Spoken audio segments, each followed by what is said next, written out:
Berhembusnya isu musyawarah nasional luar biasa atau Munaslup Partai Golkar dan pergantian ketumnya jelang Pilpres 2024 semakin kencang. Setelah Dewan Pakar menghembuskan rekomendasi adanya pergantian rekomendasi capres melalui Munaslup, kini dua Menteri Jokowi yang juga kader Golkar disebut-sebut siap memperebutkan jabatan orang nomor satu di Partai Beringin. Terbaru, Erlangga bertemu dengan Presiden Jokowi dan menyebut kondisi Golkar aman terkendali. Adakah saling keterkaitan antara peristiwa yang terjadi berdekatan ini? Bagaimana dinamika ini juga berpotensi merubah arah Partai Golkar dalam Pilpres mendatang? Dan untuk menganalisanya, sudah bersama kami Direktur Eksekutif Indo Strategik Ahmad Khairul Umam. Selamat malam, Mas Umam. Selamat malam, Mas Bram. Terima kasih sudah hadir. Ini riuh sekali paling tidak dalam 2 minggu terakhir begitu. Yang terbaru adalah dua menteri sudah menyatakan siap. Pak Bahlil mengatakan bahwa jika mekanismenya sesuai dengan aturan yang berlaku begitu. Nah, bagaimana kita publik mengaitkan atau tidak sebetulnya ada dua pembantu presiden yang tiba-tiba menyatakan diri siap begitu? Ya, kalau misalnya kita cermati manuver dari Pak Luhut dan juga Pak Bahlil dalam konteks gonjang-ganjing di internal Golkar ini sebenarnya menegaskan bahwa cawe-cawe kekuasaan itu kemudian sudah masuk ke dalam konteks kedaulatan partai. Dan itu kemudian menjadi, tentu ini konteks internal Golkar, tetapi bagaimanapun juga ada satu situasi yang kemudian seolah ingin dikendalikan, ada baku atur di sana untuk mengendalikan bagaimana arah keputusan partai, bagaimana kemudian koalisi dibentuk, dan ini saya pikir sebuah bentuk kemunduran demokrasi yang sangat serius. Nah, oleh karena itu, apapun argumennya, Mas Bram, sejumlah informasi mengatakan bahwa apa yang terjadi di Kejaksaan Agung misalnya itu adalah bagian dari operasi kekuasaan untuk mengambil cek kosong dari kepemimpinan Golkar, sehingga dengan mengambil alih leadership atau kepemimpinan di internal Golkar, maka kemudian tiket politik dari Golkar bisa diambil. Dan itu konon kabarnya akan dipersembahkan kepada konteks pencapresan Pak Prabowo, sehingga Pak Prabowo mau akan didukung oleh PKB atau tidak didukung oleh PKB dengan pencapresan Caimin, dia akan tetap bisa berlayar. Nah, oleh karena itu disitulah kemudian ada upaya untuk mengambil tadi tiket secara paksa tanpa kemudian melalui sebuah mekanisme internal yang demokratis. Oke, Mas Umam, kalau begitu pertanyaannya, mengapa harus dirubah? Bukankah kemudian Golkar, Erlangga Hartarto itu terkesan dekat dengan istana, dengan presiden, apalagi tahun lalu kita lihat KIB itulah ironisnya. Sekoci baru katanya. Betul, itulah ironisnya. Karena bagaimanapun juga kita juga tahu bahwa Pak Erlangga adalah salah satu orang terdekat dari lingkaran Pak Jokowi.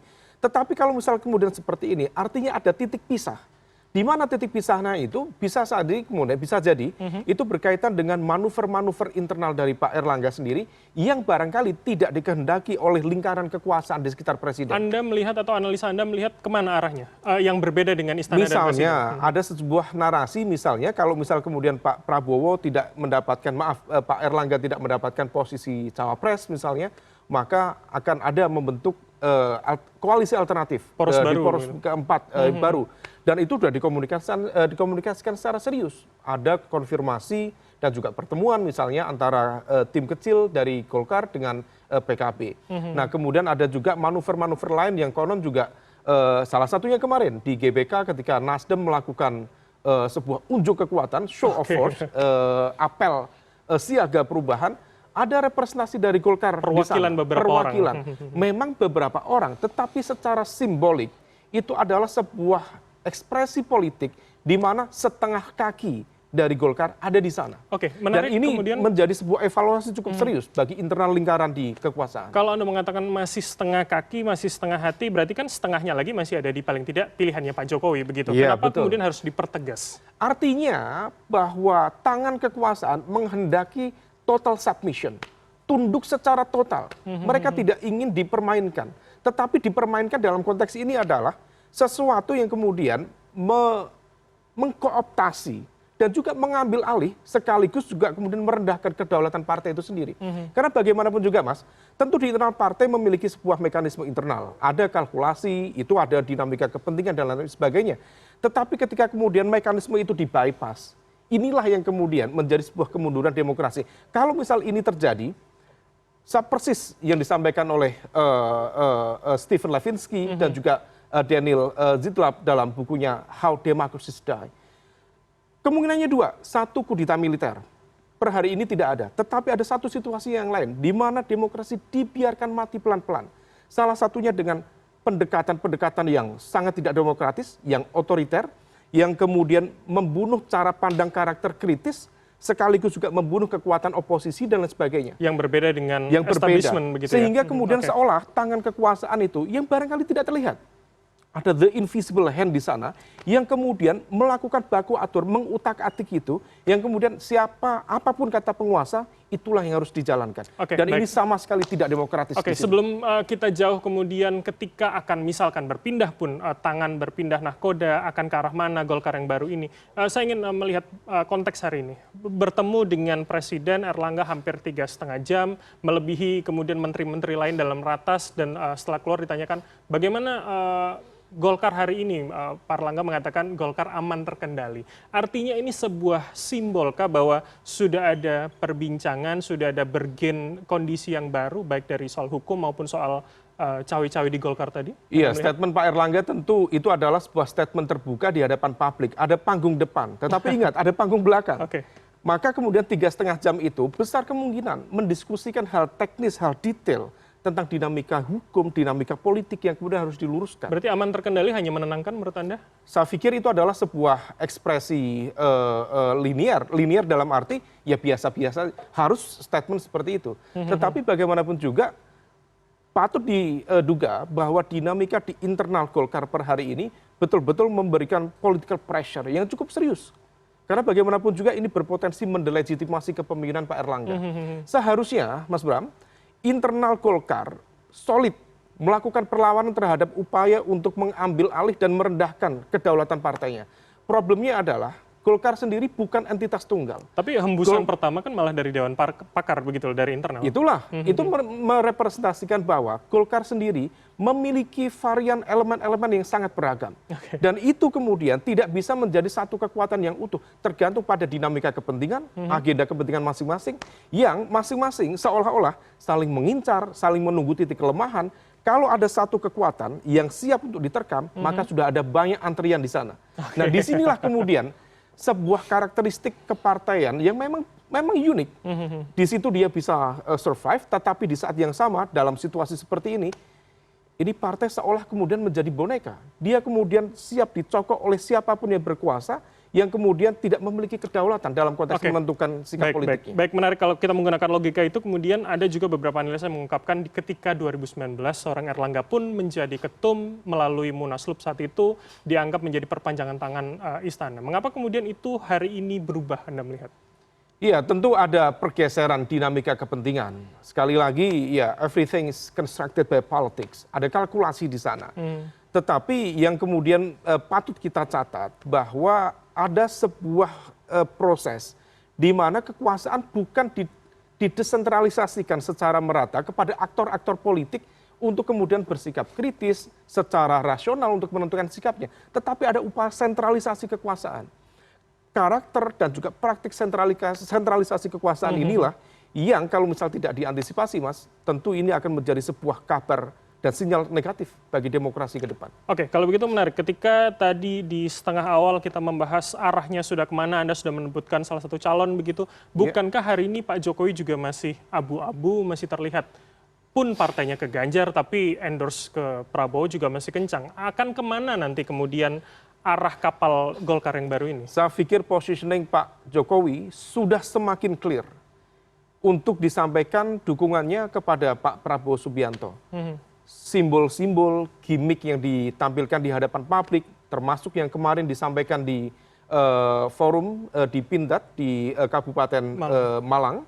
Saya pikir itu per hari ini, Mas, tidak ada isu pertahanan yang sangat urgent. Tidak ada satu isu pertahanan. Kalaupun ada, itu terkait dengan konteks Papua. Kita tahu ada situasi cukup serius di Papua terkait dengan operasi antara tim gabungan TNI yang berhadapan dengan UPN. Membawa dua menteri itu tidak kalau misal seharusnya. memang mau fokus ke isu pertahanan, isu Papua harusnya direspon. Pak Prabowo tidak merespon itu. Maka artinya apa? Forum di Pindad kemarin itu adalah sebuah gimmick yang sengaja ditampilkan sebagai sebuah panggung untuk menunjukkan kebersamaan antara Prabowo dan Pak Erick Thohir. Nah, oleh karena itu, ini adalah sebuah panggung politik. Ini bukan soal kerja BUMN. Ini adalah panggung politik sebagai sebuah simbol bagaimana kemudian Pak Jokowi memberikan dukungan, political support, political endorsement kepada Prabowo dan Erick Thohir. Posisinya hanya sebagai supporter di belakang kah? Kalau ketika kita melihat bahwa Prabowo dan Erick akan menjadi nomor 1 dan 2 begitu, kalau melihat skema itu? Iya, kalau supporter dalam konteks ini bukan supporter yang sifatnya pasif. Pasti konteks supporter adalah supporter yang aktif. Artinya apa? Ada sel-sel kekuatan. Seperti apa yang terjadi di Golkar per hari ini, kalau kita lihat dari perspektif yang di balik layar, maka ini adalah sebuah operasi kekuasaan untuk meyakinkan supaya komposisi Prabowo dan Erick Thohir bisa berlayar di sana. Oke, pertanyaannya ketika memang ke satu calon yaitu Prabowo, saya tidak mengatakan itu pasangan, karena kemudian pertanyaan saya adalah ketika Golkar masuk, akankah Golkar dibiarkan untuk bertarung merebut cawapresnya, atau kemudian semua sudah disetting sesuai tempatnya begitu, Mas Umam? Saya menduga tidak. Justru pengambil alihan kepemimpinan Golkar ini yang diupayakan melalui berbagai cara ini adalah upaya untuk mengambil tadi cek kosong untuk diserahkan kepada Pak Prabowo sehingga Pak Prabowo tidak merasa ada barrier, tidak merasa ada resistensi untuk memilih siapa cawapres yang akan dipilihnya. Kalau mungkin masih dipegang oleh Pak Erlangga, Pak Prabowo masih berhadapan dengan resistensi. Karena Pak Erlangga mengajukan proposal politik, clear, cawapres. Di sisi lain ada Caimin. Juga sejak awal 11 bulan, Mas, mengantri, nasibnya digantung per hari ini. Maka kemudian cek kosong diberikan kepada Pak Prabowo, sehingga Pak Prabowo akan menentukan siapapun yang dipilih, maka kemudian itu yang kemudian akan direstui. Most likely yang akan dipilih adalah Pak Erick Thohir, yang didukung oleh PAN. Maka kalau PAN masuk, kemungkinan ada resistensi dari PKB. Tetapi dengan begitu, maka kemudian PKB bisa ditarik, dalam konteks ini bisa dipertahankan, dipaksa untuk bertahan, kemudian Golkar dan Golkar juga akan masuk di sana. Oke, menarik. Tapi saya ingin juga terakhir ini menarik ke kondisi hari ini, di mana nanti titik itu bisa terjadi. Hari ini kasus hukum masih berjalan, Munaslup terus dihembus secara kencang begitu, tapi di sisi lain Erlangga mengatakan tidak akan ada Munaslup, Munas akan di 2024. Di mana titik kulminasinya? Titik kulminasi bergantung pada proses negosiasi politik antara Erlangga sendiri dengan sel-sel kekuasaan yang sedang mengoperasikan ini semuanya. Tapi hasil akhir akan tetap berganti? Bisa saja proses hukum tidak akan berlanjut. Kalau misal Pak Erlangga sendiri mencoba kemudian bernegosiasi, sehingga kemudian ini sifatnya hanya political warning. Kalau Pak Erlangga dianggap quote by quote balelo, maka kemudian proses hukum bisa berjalan. Nah, inilah situasi yang kemudian bagi kita agak miris. Bagaimana kemudian instrumen kekuasaan hukum, penegakan hukum dimanfaatkan sebagai alat baku atur dalam konteks politik. Berarti maksud Anda tidak perlu ganti ketum selama arahannya sama dengan keinginan penguasa, tidak akan masalah nanti? Most likely seperti itu. Oke, berarti artinya tidak akan ada gejolak kalau hari ini kita lihat ada Dewan Pakar, ada kemudian elemen-elemen lain dalam Golkar mendesak Munaslup dan pergantian misalkan? Iya, terkait dengan konteks ini, selama target operasi bisa dicokok hidungnya, mengikuti apapun arahan instruksi dari yang memiliki hajat untuk melakukan operasi politik itu, most likely struktur akan bertahan. Tetapi kalau misal kemudian terjadi perlawanan, kemudian terjadi pengkonsolidasian kekuatan untuk melawan fight back begitu, maka bisa saja proses hukum akan berjalan dan kemudian endingnya adalah penggergajian. Bukan hanya kepemimpinan politik di level Partai Golkar, tetapi juga proses hukum yang kita tahu. Tentu konteks hukumnya layak dibuktikan. Kita sangat pro pada konteks pemberantasan korupsi.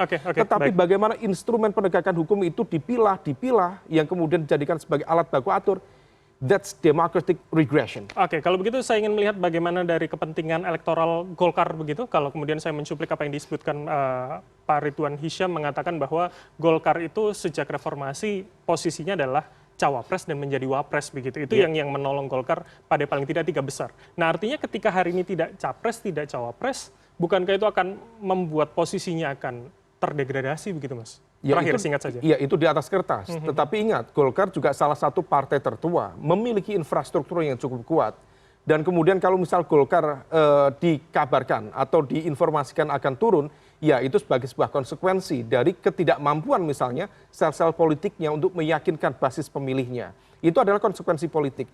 Tetapi bagaimanapun juga itu adalah sebuah narasi yang dibangun untuk mendelegitimasi kepemimpinan Pak Erlangga. Dan ingat Mas, hal itu juga pernah dipakai dalam konteks Muldoko untuk mengambil alih di Demokrat. Waktu itu dinarasikan Demokrat elektabilitas turun maka perlu di take over. Di Golkar sekarang agak mirip. Nah, saya nggak tahu, jangan-jangan operatornya juga agak mirip juga. Tergantung reaksinya nanti akan Siap. sama apa tidak begitu ya, Siap. fight back-nya kalau Anda katakan Fight ya. back-nya, problemnya Oke, baik. di Demokrat adalah entitas tunggal, sementara di Golkar entitasnya cukup beragam. Oke, kalau banyak politisi mengatakan sahamnya terlalu banyak begitu Pemilik sahamnya cukup banyak. Baik, kita akan tunggu seperti apa Mas Umam. Terima kasih atas waktu Anda, Mas Ahmad Khairul Umam, Direktur Eksekutif Indo Strategik telah bergabung sama kami. Terima kasih Mas. Terima kasih Mas Bram.